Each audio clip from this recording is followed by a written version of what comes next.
Yes, we are live now. Hello friends, this is Himanshi and welcome to Let's Learn. आज यानी 11 जनवरी का जो exam है आपका, थोड़े से ईवीएस के क्वेश्चंस कुछ ज्यादा ही अलग आए। कुछ ही क्वेश्चंस थे जो एनसीईआरटी से भी आए या उसके अराउंड आए, बट वो बहुत ही लिमिटेड क्वेश्चंस थे। तो साइंस के क्वेश्चंस काफी देखने को मिले और क्योंकि समय कम था तो हम इस पर ज्यादा चर्चा नहीं करते हैं। अदरवाइज आप जो प्राइवेट स्कूल्स की बुक्स आती हैं, अगर अभी भी किसी के पास समय है, उसको लग रहा है कि पेपर थोड़ा दूर है, तो वो आप पढ़ सकते हैं, या फिर आप एनसीईआरटी भी 6, 7, 8 की साइंस की पढ़ सकते हैं। बट समय उसके लिए उतना होना चाहिए, या फिर आपके किसी दोस्त के पास जो ये साइंस वाले कॉन्सेप्ट्स हैं वो नोट्स हों तो वो पढ़ सकते हैं। अदरवाइज बाकी सब्जेक्ट्स को बहुत मजबूत कर लीजिए। वही 15 नंबर के लिए आप बहुत ज़्यादा भी ना पढ़ें इस समय पे। और हालांकि वो चीज़ें आपको आगे वाले एग्जाम्स में काम आ जाएंगी, बट अगर आपका सीडीपी अच्छा है, मैथ्स अच्छा है, वन शॉट वीडियोस भी अगर आपने देखी है, कई लोगों ने आज ये लिखा है, तो आपको वो हेल्प कर जाएगी। कई सारे क्वेश्चंस हैं जो हम आज करने वाले हैं, जो आप लोगों ने भेजे हैं अलग अलग तरह के, तो वो हम देखेंगे। और अगर वो 15 नंबर में गड़बड़ी होती भी है तो आप बाकी सारे सब्जेक्ट को बना के रखिए मजबूत, कि वहां पे आप बहुत ज्यादा टेंशन में ना आए। सभी गुड इवनिंग, नमस्कार, राम राम, सत श्री अकाल, अस्सलाम वालेकुम, what are you feel connected with. Start करेंगे और फटाफट से कुछ क्वेश्चन समझेंगे, फिर लास्ट में एक बार पेपर एकदम इजी है, बस ईवीएस वाला पार्ट गड़बड़ हुआ है और उसको मैनेज करने के लिए बाकी सारे वन शॉट, चाहे वो ईवीएस वन शॉट हो, सीडीपी की पूरी पूरी 4 मैराथन, एक सिंगल मैराथन, नोट्स आप एटलीस्ट पढ़ के जाएं। चलिए स्टार्ट करते हैं, समझते हैं एक एक क्वेश्चन करके। Which one of the following is, बिल्कुल थोड़ा सा स्पीड में ही करेंगे। Which one of the following is not an essential characteristic of formative evaluation. Formative evaluation किस चीज का? मैथमेटिक्स का। तो judgement on content knowledge of mathematics, elimination of fear of mathematics. तो नॉट पूछा है तो ये होना चाहिए। इसके अलावा अगर इसमें दो ऑप्शन जो है,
सामाजिक और आर्थिक बैकग्राउंड से बिलोंग करते हैं, उनको अगर उनके लिए स्टैंडर्डाइज्ड करिकुलम होना चाहिए, नहीं, डिफरेंशिएटेड होना चाहिए। क्यों? क्योंकि स्टैंडर्डाइज्ड करिकुलम जो है वो इंडिविजुअल डिफरेंसेस का ध्यान नहीं रख पाता, जबकि ये उल्टा कह रहे हैं कि इंडिविजुअल डिफरेंसेस का ध्यान स्टैंडर्डाइज्ड करिकुलम रख पाएगा। तो A and R both are false, गलत हैं, ये दोनों ही यहां पे गलत हैं। तो ये एक बात हुई। आगे बढ़ेंगे नेक्स्ट क्वेश्चन की तरफ। Which of the following will promote problem solving? Problem solving को कौन सी चीज प्रमोट करेगी? तो फंक्शनल फिक्सनेस होगा इसका फुल फॉर्म जो होगा, ये नेगेटिव होती है। ये प्रॉब्लम क्या है कि फंक्शनल फिक्सनेस मतलब आप एक ही तरीके से देखते हैं किसी समस्या को सॉल्व करने के लिए, बस एक ही तरीका। रिस्पॉन्स सेट भी खराब है, कन्वर्जेंट थिंकिंग भी, लेकिन एनालॉजिकल थिंकिंग, यानी प्रॉब्लम है आपके सामने लेकिन उस तरह का कोई और उदाहरण आपने कभी देखा होगा तो आप उस प्रॉब्लम को सॉल्व कर जाएंगे। तो एनालॉजिकल थिंकिंग या अनुरूप चिंतन जो है वो हेल्पफुल होता है प्रॉब्लम सॉल्विंग में। ये हमने प्रीवियस ईयर से ही ये रिपीटेड चीजें हैं की हुई हैं, बस लैंग्वेज को हल्का सा चेंज किया है। प्रिंसिपल ऑफ डेवलपमेंट है ना, ये प्रिंसिपल, ये वाला प्रिंसिपल नहीं होगा, बट ठीक है आप लोग जल्दीबाजी में लिख के भेज देते हैं, तो ये तो प्रधानाचार्य वाला प्रिंसिपल है। प्रिंसिपल ऑफ डेवलपमेंट की जब हम बात कर रहे हैं तो स्पेसिफिक टू जनरल नहीं होता, जनरल टू स्पेसिफिक होता है, सेंटर टू आउटसाइड होता है, हेड टू टो इज सही, जिसको हम सेफेलोकॉर्डल कह देते हैं, ठीक है ना। तो सी ऑप्शन सही हो गया। ये सब हमने किया हुआ, डरना नहीं है पेपर को। एक सेक्शन में अगर कुछ क्वेश्चन 5-10 क्वेश्चन बाहर से आ जा रहे हैं तो उसके अलावा भी 150 नंबर का पेपर है आपका, जिसमें 120, 140, 130 तक बिल्कुल ठीक ठाक पेपर है। जीन पियाजे, process of certainly fitting in the experience into an existing schema. Existing schema में कुछ फिट करना एसिमिलेशन है, ऐड किया है ना, चेंज थोड़ी किया है उसको, मॉडिफाई थोड़ी किया है। तो ये आत्मसातीकरण है। आगे बढ़ेंगे, नेक्स्ट है आपका क्वेश्चन, एडवोकेट्स ऑफ कंस्ट्रक्टिविज्म, यानी रचनावाद की जो विवेचना करेंगे या कहेंगे कि कंस्ट्रक्टिविज्म यानी रचनावाद, बच्चे को एक्टिव रखो, वो किस पे फोकस करेंगे? चाइल्ड सेंट्रिक एजुकेशन पे फोकस करेंगे। वो ये थोड़ी कहेंगे कल्चर पे फोकस मत करो, नॉन रिस्पॉन्सिव होनी चाहिए पेडागोजी, कल्चर का ध्यान ही ना रखे, इंडिविजुअल डिफरेंस को ओवरलुक कर दो, ध्यान ही मत दो, कन्वर्जेंट नहीं डाइवर्जेंट वे। तो ये बेसिक सी चीजें जो हमें पता होनी चाहिए। चाइल्ड सेंट्रिक अप्रोच पे फोकस करते हैं, इंडिविजुअल डिफरेंसेस पे फोकस करेंगे। कंस्ट्रक्टिविस्ट, चाहे वो पियाजे हो, वाइगॉस्की हो, ब्रूनर हो, जिन्होंने आपका स्पाइरल करिकुलम की भी बात की है। Piaget's stage of reverse thinking, reversible thinking कब आती है? कॉन्क्रीट ऑपरेशनल में 7 से 11, ये हमने सीसीएस बोले तो क्लासिफिकेशन, कंजर्वेशन और सीरिएशन, ये तीनों गुण इसी स्टेज में आते हैं। और यहाँ पे बच्चा रिवर्स कर पाएगा, बर्फ पानी बन सकती है, पानी बर्फ बन सकता है, ये सब वो कर पाता है। पास्ट, प्रेजेंट और फ्यूचर वाला जो क्वेश्चन था उसके लिए भी ज्यादा बेहतर आंसर कॉन्क्रीट ऑपरेशनल ही होगा। मैंने उस दिन भी आपको बताया था, हालांकि वो चीज शुरू हो जाती है प्री ऑपरेशनल में ही, बट जो आंसर है आपका वो कॉन्क्रीट ऑपरेशनल की तरफ ही जाएगा, ज्यादा संभावना है। ठीक, तो सी ऑप्शन। आगे बढ़ेंगे, pasteurised milk is heated to about, भाई पॉस्चरीकृत दूध को लगभग कितने डिग्री सेल्सियस पे हीट करते हैं? तो इसके लिए 63 डिग्री से शुरू करते हैं, बट इन ऑप्शंस के अनुसार फिर 63 के बाद 75 डिग्री सेल्सियस और फिर उसको कूल करेंगे। तो ए ऑप्शन ही यहां सही लग रहा है इन ऑप्शंस के अकॉर्डिंग। ये कई लोगों ने बताया क्वेश्चन। फर्मेंटेशन जो है वो क्या है, मतलब साइंस के क्वेश्चंस काफी आ रहे हैं। तो fermentation, converting sugar into alcohol, ठीक, कन्वर्टिंग शुगर इनटू अल्कोहल।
भी करता है कि भाषा क्या होगी।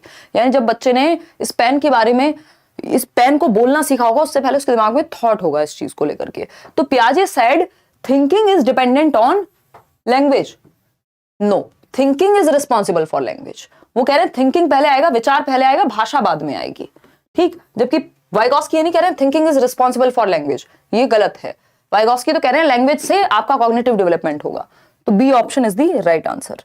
आगे बढ़ेंगे, ये अच्छे क्वेश्चंस हैं बिल्कुल, जो आप लोग याद रख पा रहे हैं, जितने भी ऑप्शंस वो भेज रहे हैं, मतलब इससे ज्यादा और बेहतरी की बात क्या हो सकती है। जिनका कल एग्जाम है वो लोग भी क्वेश्चंस भेज दीजिएगा, मैं लास्ट में व्हाट्सएप नंबर शेयर कर दूंगी टीम का। और इससे किसी का कोई नुकसान नहीं, क्योंकि कोई मेरिट ऐसी वाली नहीं बन रही है। रिवर्सिबल थिंकिंग कब आती है, ये बात हम कर चुके हैं। कॉन्क्रीट ऑपरेशनल 7 से 11 वर्ष में, लॉजिक भी इसी में आता है, इंडक्टिव थॉट भी इसी में आता है, और वो पास्ट, प्रेजेंट और फ्यूचर की समझ भी इसी में आती है। Formative assessment is conducted on at the end, नहीं, during the session, conduct by specific educator only, ऐसा भी नहीं है। ये कुछ ऐसा ऑप्शन रहा होगा जो यहाँ पे शेयर करना आप लोग भूल गए, ऑप्शन भूल गए होंगे, सारा कुछ कैसे याद रहेगा। ड्यूरिंग द सेशन और during teaching learning process formative होता है आपके, फॉर्मेटिव असेसमेंट फीडबैक के लिए होता है और ड्यूरिंग टीचिंग लर्निंग प्रोसेस ही होता है, ऐसा नहीं एंड में जजमेंट के लिए होता तो समेटिव बन जाता वो। और कुछ बातें जो आप लोगों ने बताई हैं, ये थे मुख्य 20-30 क्वेश्चन थे शुरुआत के, जो पेपर में एज इट इज पूछे गए। लाइक शेयर करना आप लोग भूल जाते हैं, वो आप कर दीजिए, क्योंकि आपके ही यार दोस्त मेहनत कर करके क्वेश्चंस भेजते हैं, और फिर हमारी टीम थोड़ी सी मेहनत करती है, थोड़ी सी मेहनत हम करते हैं, और तब आप तक ये चीजें पहुंच पाती हैं, ताकि वो डर खत्म हो जाए पेपर का। तो सीटेट के क्वेश्चन, बाकी सारी चीजें नॉर्मल है, नॉर्मल चीजें मैंने लिखी नहीं है, बट पूरा पेपर एकदम नॉर्मल है। ईवीएस वाला सेक्शन ही थोड़ा सा परेशान कर रहा है, बाकी सब कुछ ठीक है। तो वाइगॉस्की से, पियाजे से, इनसे सबसे 3 क्वेश्चन, 1 क्वेश्चन। ईवीएस दूध को पैक करने से पहले वही आपका 75 डिग्री सेल्सियस, उससे पहले भी 63 डिग्री सेल्सियस, उसमें पूरा प्रोसेस है जो पॉस्चराइजेशन का, उसको पढ़ के जाएगा स्पेसिफिकली। हिंदी में प्रत्यय से काफी क्वेश्चन आ रहे हैं, उपसर्ग प्रत्यय, वो भी पैसेज में ही आ रहे हैं। HCF LCM, ईवीएस में डायरेक्शन से क्वेश्चन है, मैप से क्वेश्चन है। तो अब इनको हम आउट ऑफ सिलेबस नहीं कहेंगे, बट हाँ कुछ क्वेश्चन जरूर आउट ऑफ सिलेबस है, ठीक है ना। बिल्कुल मिलेंगे प्रतिभा, मीटअप में मिलेंगे। एनसीएफ से काफी क्वेश्चन आ रहे हैं मैथ्स में, तो एनसीएफ का मैंने पूरा लिखा हुआ है, आप नोट्स अगर पढ़ेंगे, फ्री नोट्स हैं, डिस्क्रिप्शन बॉक्स में आपको मिल जाएंगे, मैराथन में भी बताया हुआ है, पूरा लिखा हुआ है एनसीएफ का, जो भी जरूरी बातें हैं।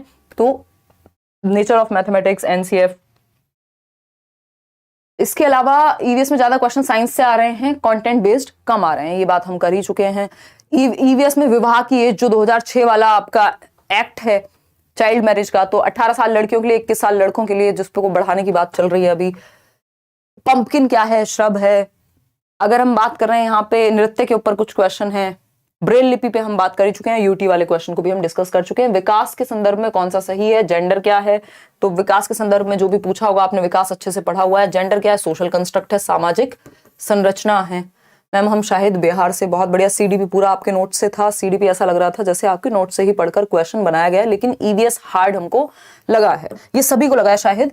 और बहुत बहुत धन्यवाद आप लोगों ने क्वेश्चंस भेजे, जिन भी लोगों ने क्वेश्चंस भेजे। जिनके क्वेश्चंस रिपीट हुए वो मैंने नहीं लिए हैं।